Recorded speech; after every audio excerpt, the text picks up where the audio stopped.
মুন্সিগঞ্জের গজারিয়ায় প্রতিবেশী দুই ভাইয়ের ঝগড়া থামাতে গিয়ে দায়ের কোপে এক যুবকের মর্মান্তিক মৃত্যু হয়েছে। শনিবার সকাল 10টার দিকে গজারিয়া নয়ানগর গ্রামে এ ঘটনা ঘটে।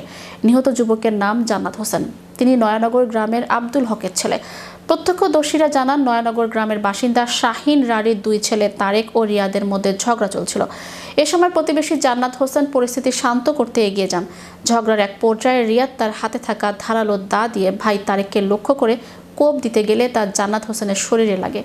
এতে তিনি গুরুতর আহত হন। পরে স্থানীয়রা দ্রুত তাকে উদ্ধার করে হামদর্দ জেনারেল হাসপাতালে নিয়ে যান। হামদর্দ জেনারেল হাসপাতালের জরুরি বিভাগের কর্তব্যরত চিকিৎসক ডাক্তার মারিয়া মোস্তারি জানান, সকাল 11টার দিকে জান্নাত হোসেনকে হাসপাতালে আনা হয়। প্রাথমিক পর্যবেক্ষণে দেখা যায় হাসপাতালে আনার আগেই তার মৃত্যু হয়েছে। অতিরিক্ত রক্তক্ষরণের কারণেই তার মৃত্যু হয়ে থাকতে পারে বলে ধারণা করা হচ্ছে। এ বিষয়ে গজারিয়া থানার অফিসার ইনচার্জ হাসান আলী জানান, ঘটনার খবর পাওয়ার সঙ্গে সঙ্গেই পুলিশ ঘটনাস্থলে পাঠানো হয়েছে। বিষয়টি তদন্তাধীন রয়েছে এবং প্রয়োজনীয় আইনানুগ প্রক্রিয়া চলমান রয়েছে।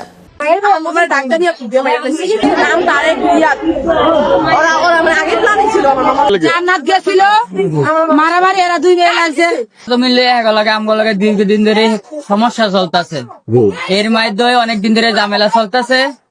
এরপরে আজকে ওর ডাকায় নিয়া এই কোবাইছে।